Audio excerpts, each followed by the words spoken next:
आज Doubtnut app download करें।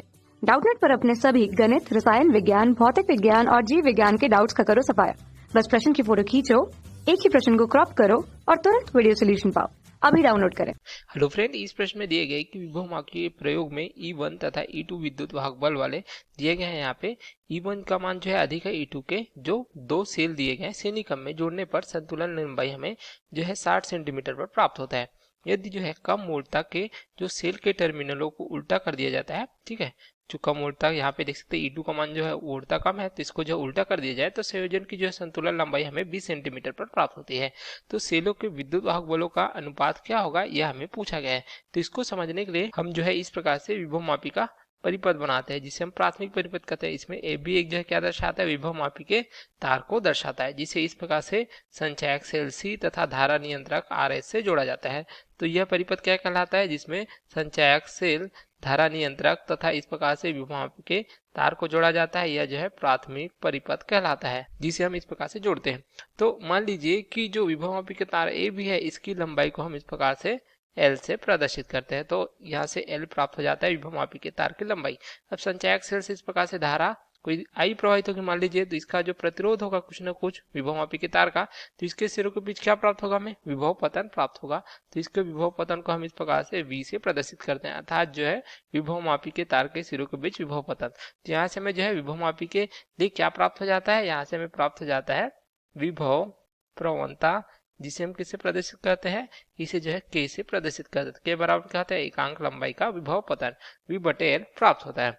इस प्रकार से अब देखिए किसी सेल का विद्युत वाहक बल ज्ञात करना है, तो हम क्या करते हैं, हम यहाँ पे इस प्रकार से जो है जो सेल हमें जिसका विद्युत वाहक बल ज्ञात करना है, उसे इसका धन सिरा ए सिरे से जोड़ते हैं। उसी प्रकार इसका जो है दूसरा सिरा इस प्रकार से जो है धारा मापी की सहायता से जोड़ा जाता है, ठीक है, जिससे हमें स्पर्श कराने पर देखिए यहाँ पे जो विद्युत वाहक बल है E मान लीजिए, ठीक है, तो इसको स्पर्श कराते हैं ए से बी की ओर, तो यहाँ पे हमें जो है संतुलन लंबाई प्राप्त होता है। मान लीजिए सी है, तो इसे जो है ए से जो है सी की दूरी हम जो है इस प्रकार से लेते हैं, जिसे हम संतुलन लंबाई कहते हैं।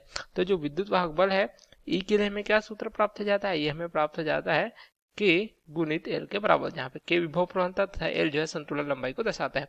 अब देखिए कि हमें प्रश्नानुसार क्या दिया गया है, यहाँ पे दिया गया है दो सेल हैं जिसके विद्युत वाहक बल क्रमशः E1 तथा E2 है, जिसमें E1 का मान अधिक है E2 से।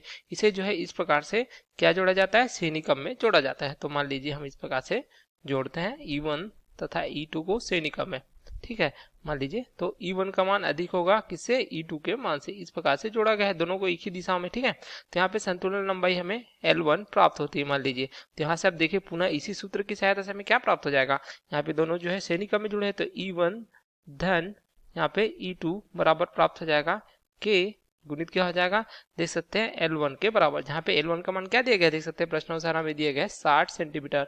जब जो है इस प्रकार से श्रेणीक्रम में दोनों जोड़ा जाता है तो संतुलन लंबाई L1 हमें 60 सेंटीमीटर प्राप्त होता है।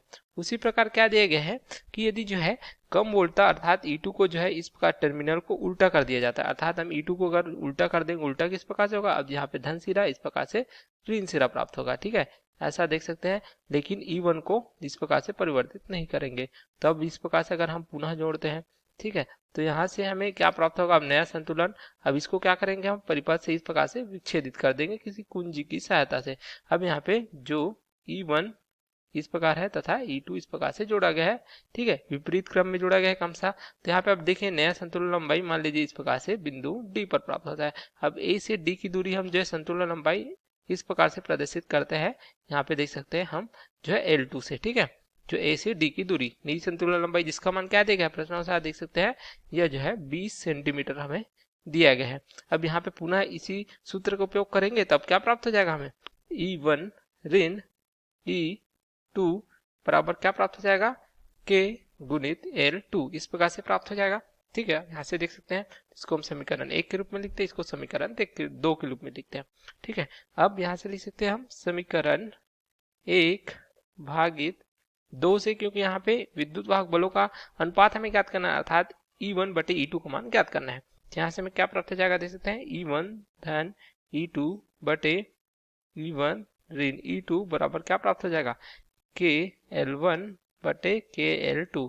तो के आपस में कट जाएंगे तो L1 बटे L2 प्राप्त होगा।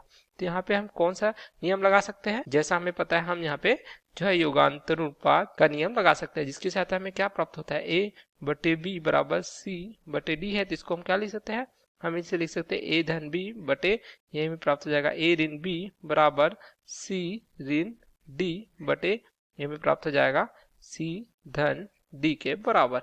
इस प्रकार से तो यहाँ से हम लिख सकते हैं, ठीक है। तो इसको भी हम उसी प्रकार से लिखेंगे तो हमें क्या प्राप्त हो जाएगा, देख सकते हैं E1 धन E2 ऋण क्या हो जाएगा, E1 ऋण E2 बटे हमें प्राप्त हो जाएगा E1 धन E2, ये धनात्मक हो जाएगा।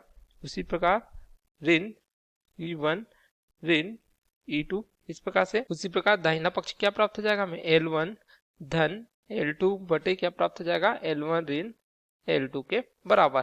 इस प्रकार से अब देखिए यहाँ से क्या प्राप्त हो जाएगा हमें, E1 तथा E1 आपस में जुड़ जाएंगे, ठीक है। E2 आपस में कट जाएंगे तो हमें क्या प्राप्त हो जाएगा, 2 E1 बटे 2 E2 यहाँ से प्राप्त हो जाएगा, ठीक है। तो यहाँ से हमें क्या प्राप्त हो जाएगा, L1 धन L2 बटे L1 ऋण L2, ठीक है। अब यहाँ से E1 अनुपात E2 अर्थात E1 बटे E2 बराबर हमें क्या प्राप्त हो जाएगा, L1 धन L2 बटे L1 ऋण L2। तो यही हमें इस प्रश्न में पूछा गया था। यहाँ पे L1 तथा L2 के मान दिए गए हैं, जैसे हम देख सकते हैं, हमने बताया था, ठीक है। 60 सेंटीमीटर तथा 20 सेंटीमीटर दिए गए, तो यहाँ पे वहां रख देंगे। तो 60 धन 20 बटे 60 ऋण 20, तो ये हमें क्या प्राप्त हो जाएगा, देख सकते हैं, यह जो है 80 बटे 40 अर्थात हम कह सकते हैं E1 बटे E2 बराबर क्या प्राप्त हो जाएगा, 2 बटे 1। तो यही हमें इस प्रश्न में पूछा गया था कि जो है सेलों का विद्युत वाहक बलों का अनुपात क्या प्राप्त होगा। तो इस प्रकार हमें जो है इनका अनुपात क्रमशः इस प्रकार से 2:1 में प्राप्त हो जाता है। तो यही हमारे प्रश्न का उत्तर है जो हमें पूछा गया था। Okay, thank you. कक्षा 6 से 12वीं से लेकर नीट, IIT, JEE वो एडवांस के लेवल तक 1 करोड़ से ज्यादा छात्रों का भरोसा। आज ही डाउनलोड करें डाउटनेट ऐप या व्हाट्सएप करें अपने सारे डाउट्स 8400 400 400 पर।